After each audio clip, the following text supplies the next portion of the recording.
ओम श्री परमात्मने नमः। अथ श्रीमद्भगवद्गीता तृतीयो अध्याय। प्रधान विषय। इस अध्याय के 1 से 8 श्लोक तक ज्ञान योग और निष्काम कर्म योग के अनुसार अनासक्त भाव से नियत कर्म करने की श्रेष्ठता का निरूपण। 9 से 16 श्लोक तक यज्ञ आदि कर्म करने की आवश्यकता का निरूपण। 17 से 24 श्लोक तक ज्ञानवान और भगवान के लिए भी लोक संग्रहार्थ कर्म करने की आवश्यकता। 25 से 35 श्लोक तक अज्ञानी और ज्ञानवान के लक्षण तथा राग द्वेष से रहित होकर कर्म करने के लिए प्रेरणा। 36 से 43 श्लोक तक काम के निरोध का विषय वर्णन किया गया है। अर्जुनोवाच जयासी चेत कर्मणस्ते मता बुद्धिर्जनार्दन तत्किं कर्मणि घोरे माम नियोजयसि केशव व्यामिश्रेणेव वाक्येन बुद्धि मोहयसीव मे तदेकं वद निश्चित्य येन श्रेयो अहम नाप्नुयाम्। अर्जुन बोले, हे जनार्दन, यदि आपको कर्म की अपेक्षा ज्ञान श्रेष्ठ मान्य है तो फिर हे केशव, मुझे भयंकर कर्म में क्यों लगाते हैं?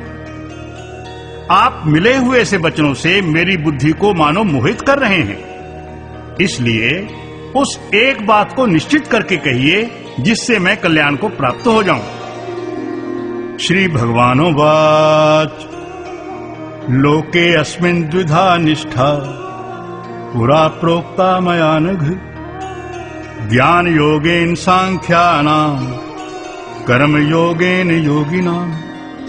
श्री भगवान बोले, हे निष्पाप, इस लोक में 2 प्रकार की निष्ठा मेरे द्वारा पहले कही गई है।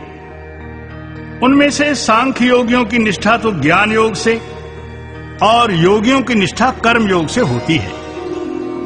न कर्मणामनारंभान नैष्कर्म्यम पुरुषो अश्नुते न च सन्न्यसनादेव सिद्धिं समधिगच्छति न हि कश्चित् क्षणमपि जातु तिष्ठित्य कर्म कृत कार्यते ह्यवशः कर्म सर्वः प्रकृतिर्जैर्गुणैः कर्मेन्द्रियाणि संयम्य यास्ते मनसा स्मरन् इंद्रियार्थान् विमूढ़ात्मा मिथ्याचारा स उच्यते। मनुष्य न तो कर्म का आरंभ किए बिना निष्कर्मता को यानी योग निष्ठा को प्राप्त होता है और न कर्मों के केवल त्याग मात्र से सिद्धि यानी सांख्य निष्ठा को ही प्राप्त होता है। निस्संदेह कोई भी मनुष्य किसी भी काल में क्षण मात्र भी बिना कर्म किए नहीं रह सकता, क्योंकि सारा मनुष्य समुदाय प्रकृति जनित गुणों द्वारा परवश हुआ कर्म करने के लिए बाध्य किया जाता है। जो मूढ़ बुद्धि मनुष्य समस्त इंद्रियों को हठ पूर्वक ऊपर से रोककर मन से उन इंद्रियों के विषयों का चिंतन करता रहता है, वह मिथ्याचारी अर्थात दंभी कहा जाता है। यस्त्विन्द्रियाणि मनसा नियम्यारभते अर्जुन कर्मेन्द्रियैः कर्मयोगम् असक्तः सा विशिष्यते नियतं कुरु कर्म त्वम् कर्म जयायो हि कर्मणाः शरीर यात्रा अपि चाते न प्रसिद्धेद्य कर्मणाः यज्ञार्थात् कर्मणो अन्यत्र लोको अयं कर्म बंधनः तदर्थं कर्म कौन्तेय मुक्त संगा समाचराः। और हे अर्जुन,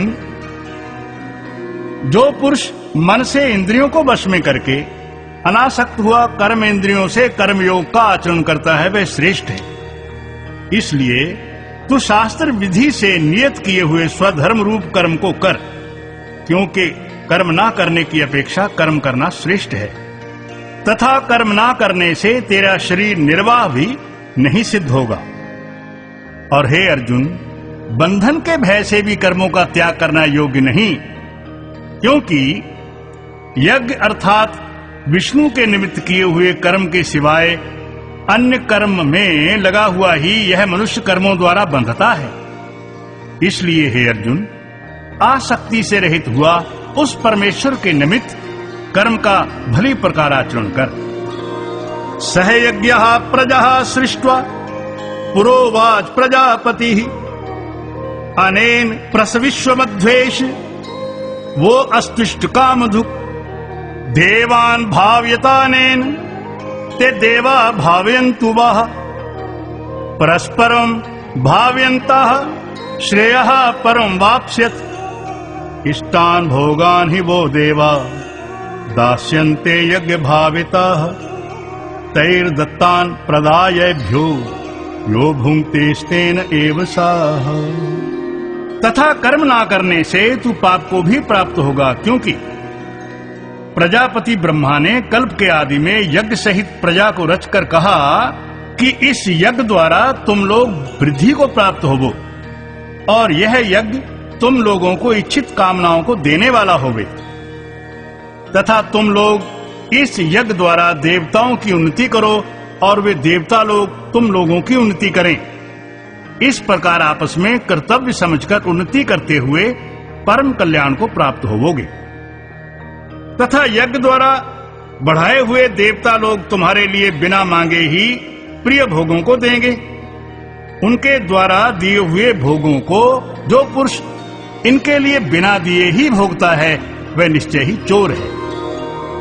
यज्ञ शिष्टाशिनः संतो मुच्यन्ते सर्व किल विषयैः भुंजते ते त्वघं पापाः ये पंचात्यात्म कारणात् अन्नाद् भवन्ति भूतानि प्रजन्यादन्न संभवाः यज्ञाद् भवति प्रजन्योः यज्ञः कर्म समुद्भवा कर्म ब्रह्मोद्भवं विद्धि ब्रह्माक्षर समुद्भवम् तस्मात् सर्वगतं ब्रह्म नित्यं यज्ञे प्रतिष्ठितम्।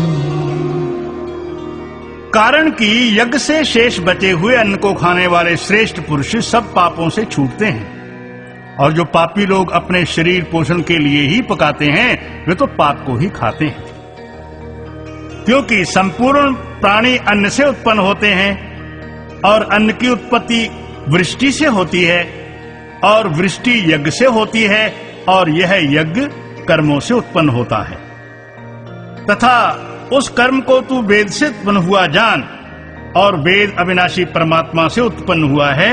इससे सर्वव्यापी परम अक्षर परमात्मा सदा ही यज्ञ में प्रतिष्ठित है। एवं परिवर्तितं चक्रम नानुवर्तयति हि यः अघारुरिन्द्रियारामो मोघम पार्थ सजीविति यस्त्वात्मरतिरेव स्यादात्म तृप्तिश्च मानवाः आत्मन्येव च संतुष्टः तस्यं कार्यं न विद्यते नैव तस्य कृतेनार्थो न कृतेनेह कश्चन नाचास्य सर्वभूतेषु कश्चिदर्थ विपाश्रयाः।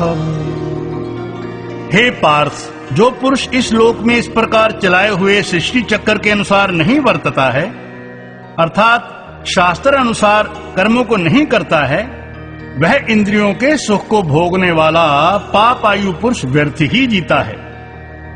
परंतु जो मनुष्य आत्मा ही में प्रीति वाला और आत्मा ही में तृप्त तथा आत्मा में ही संतुष्ट होवे, उसके लिए कोई कर्तव्य नहीं है, क्योंकि इस संसार में उस पुरुष का किए जाने से भी कोई प्रयोजन नहीं है और न किए जाने से भी कोई प्रयोजन नहीं है तथा इसका संपूर्ण भूतों में कुछ भी स्वार्थ का संबंध नहीं है, तो भी उसके द्वारा केवल लोक हितार्थ कर्म किए जाते हैं।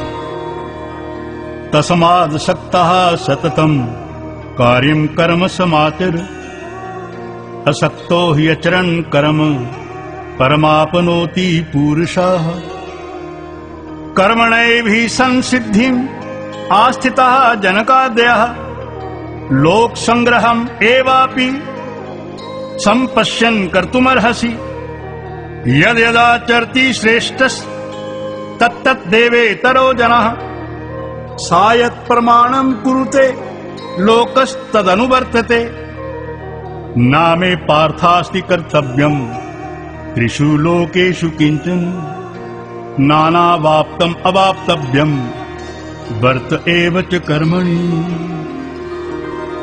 इससे तू अनासक्त हुआ निरंतर कर्तव्य कर्म का अच्छी प्रकार आचरण कर, क्योंकि अनासक्त पुरुष कर्म करता हुआ परमात्मा को प्राप्त होता है।